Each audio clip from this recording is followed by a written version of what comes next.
बंदन करूं श्री गुरु चरण मुद मंगल आगार। सेवत जहि नर सुरति से उतर जाए भव पार।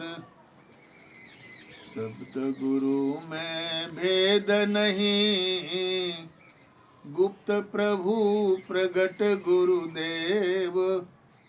पल पल निरखे गुरु चरण, प्रभु गुरु कछु नहीं भेव। साहिब सदगुरु कबीर है, मम आराध्य भगवान। तुम समान जग में नहीं, हे प्रभु कृपा निधान। रूपों माही रूप हो, देवों माही देव।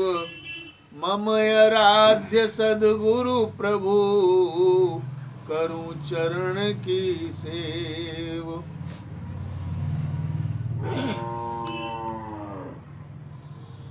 अध्यात्म पासु आत्माओं, यह संसार दुख का और झमेले का डेरा है। संसार के प्राणी इन झमेलों में बिल्कुल उलझे हुए हैं। इतनी बड़ी उलझन है कि उन उलझनों में बिल्कुल सराबोर हैं, दुखी हैं। साहब ने शब्द से चेताया है संसार के प्राणियों को। साहब कहते हैं, भूला लोग कहे घर मेरा, भूला लोग कहे घर मेरा। जा घर में तू भूला डोले, जा घर में तू भूला डोले। सो घर नाही तेरा, भूला लोग कहे घर मेरा। हाथी घोड़ा बैल वाहना, हाथी घोड़ा बैल वाहना। संग्रह कियो घनेरा, बस्ती माँ से दियो खदेड़ा, बस्ती माँ से दियो खदेड़ा। जंगल कियो बसेरा, भूला लोग कहे घर मेरा। जा घर में तू भूला डोले, सो घर नाही तेरा। भूला लोग कहे घर मेरा।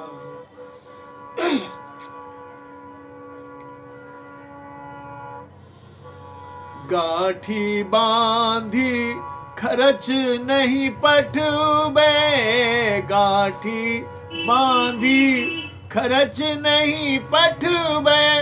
बहुरी कियो नहीं फेरा, ओ बहुरी कियो नहीं फेरा। बीबी बाहर हरम महल में, बीबी बाहर हरम महल में। बीच मियाँ का डेरा, बीबी बाहर हरम महल में बीच मियाँ का डेरा, भूला लोग कहे घर मेरा, ओ भूला लोग कहे घर मेरा। जा घर में तू भूला डोले, सो घर नाही तेरा, भूला लोग कहे घर मेरा। आनो मन सूत अरुझ नहीं सरुझे, नो मन सूत अरुझ नहीं सरुझे, जन्म जन्म अरुझेरा, जन्म जन्म अरुझेरा। कहे कबीर सुनो हो संतो, कहे कबीर सुनो हो संतो, यह पद करहूं निबेरा, भूला लोग कहे घर मेरा, भूला लोग कहे घर मेरा। सदगुरु कबीर साहब संसार के प्राणियों को अपने ज्ञान वार्ता में समझा रहे हैं कि सारे प्राणी भूले हुए हैं और भूल के कारण ही इस देह को अपना घर मान लिया। भूला लोग कहे घर मेरा, जा घर में तू भूला डोले, सो घर नहीं तेरा। जिस शरीर रूपी घर में तुम भूला भूला भटके भटके चल रहे हो और कह रहे हो कि यह हमारा है, यह तुम्हारा है ही नहीं। साहब यह साफ शब्दों में कहते हैं, भूला लोग कहे घर मेरा, जा घर में तू भूला डोले, सो घर नहीं तेरा। इस भूले, अब आप कहेंगे कैसे भूले हुए हैं? इस शरीर के रिश्ते नाते, इस शरीर से, इंद्रियों से, प्राण से, मन से, बुद्धि से, जहाँ तक संसार में परिजन हैं, समाज हैं, इनमें अपने मानसिकता के मुताबिक भटके हुए हैं। साहेब बहुत सुंदर लक्षित होकर के कह रहे हैं कि जागर में तू भूला डोले, सो घर नहीं तेरा। वह तुम्हारा घर है ही नहीं जिसे तुम अपना घर समझ बैठे हो। कहते हैं कि हाथी घोड़ा बैल वाहना संग्रह कियो घनेरा। हाथी घोड़ा बैल वाहना कहने का अभिप्राय है, जितने संग्रह करके जमा करके रख रहे हो और उस पर दावा ठोक रहे हो कि यह हमारा है, वह तुम्हारा है नहीं। इसलिए शायद तो ये कहते हैं कि जब बस्ती में से खदेड़ दिया जाएगा तो कोई तेरा नाम भी लेने वाला नहीं होगा। वो कहते हैं कि जब इस शरीर से हंसा आत्मा निकल जाएगी तो क्या करेंगे लोग? उसे जला देंगे या गाड़ देंगे, यही करेंगे। बस्ती में से बाहर कर देंगे। कहते हैं लोग कि जल्दी निकालो, भूत होकर के खा जाएंगे। या बहुत लोग तो ऐसा करते हैं कि खाट पर मर गए तो खाट से नीचे उतार देते हैं जमीन पर। अब तक तो वो खाट पर थे और उनको बहुत ज़्यादा सम्मान करते थे, प्यार करते थे, लेकिन हंस आत्मा निकलने के साथ ही क्या होता है कि उसे जमीन पर रख देते हैं और घर से बाहर, घर के कहे सवेरे काढ़ो भूत होई धर खइए, जल्दी से बाहर कर दो नहीं तो भूत हो जाएगा, खा जाएगा। इतना भयभीत होते हैं उसी आत्मा से जो आपके साथ थी, आपके साथ हंसते बोलते थे, बहुत लाड़ प्यार था, अब उस आत्मा को घर से बाहर कर रहे हैं, इतनी नफरत हो गई। तो भूला लोग कहे घर मेरा, जागर में तू भूला डोले, सोगर नाही तेरा। हाथी घोड़ा बैल बहाना, संग्रह क्यों घनेरा, सभी पड़ा रह जाता है। बस्ती माँ से दियो खदेड़ा, जंगल क्यों बसेरा। जंगल का अभिप्राय यह है कि जला देंगे, गाड़ देंगे, यही करेंगे। अंतिम जो उसका नतीजा होता है वह करेंगे।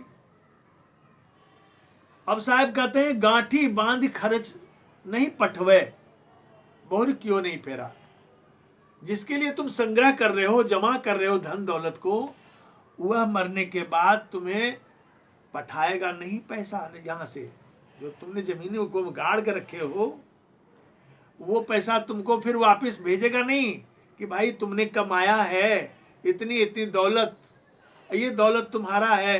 भाई कुछ पैसा उसे भी देना चाहिए, जो चले गए हमसे बिछोड़ करके संसार से, उनको पठा देना चाहिए पैसा। गांठी बांध खर्च नहीं पटवे, और कहते हैं बोहरी क्यों नहीं फेरा, वापस भी नहीं करेगा।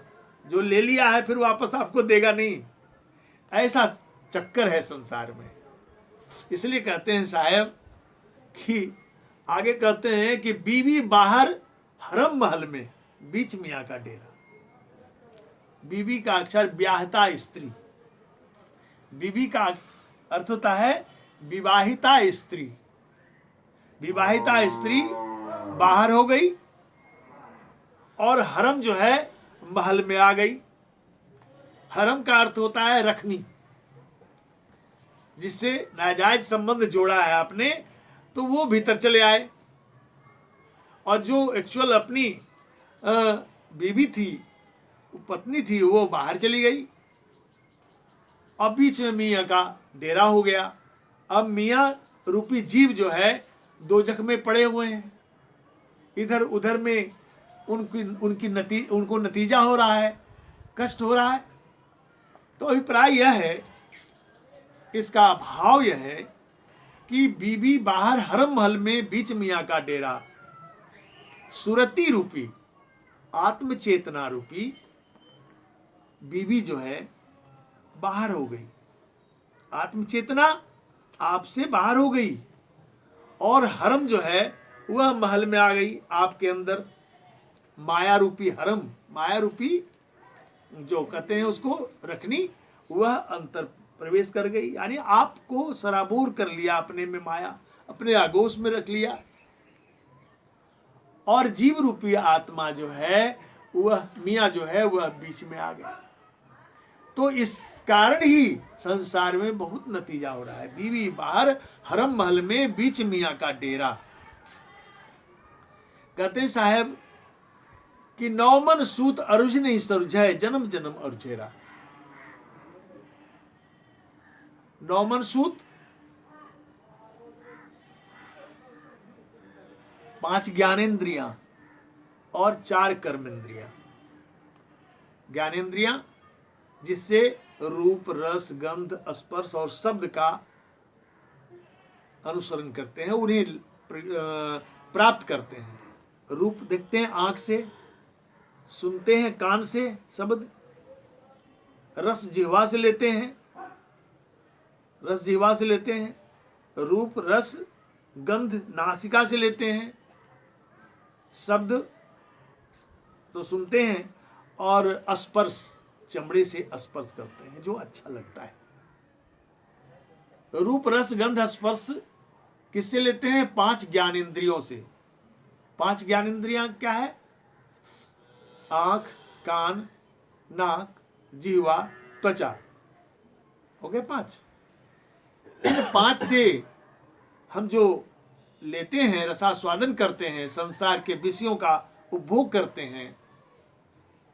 तो ये जो है कह रहे साहब कि नौमन सूत, ये नौमन सूत जो है 4 अंतःकरण की इंद्रियां, मन बुद्धि चित्त अहंकार, ये मिला के 5 4 9 हो गए।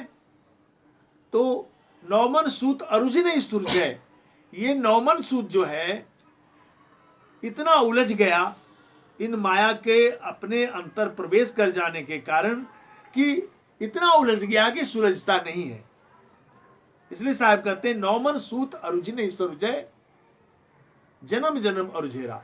और जन्म जन्म उलझाया जा रहा है, कितने जन्मों से यही तो हो रहा है, और इन्हीं होने में उलझता उलझता चला गया।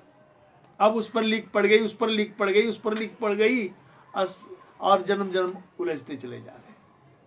तो कहते हैं साहेब, कहे कबीर सुनो हो संतो, यह पद करो निवेरा। हे संतो, इस पद का निवेरा करें। निवारण मतलब इसको निवृत्त करें, इसे निवृत्ति पालें। कहे कबीर सुनो हो संतो, यह पद करो निवेरा।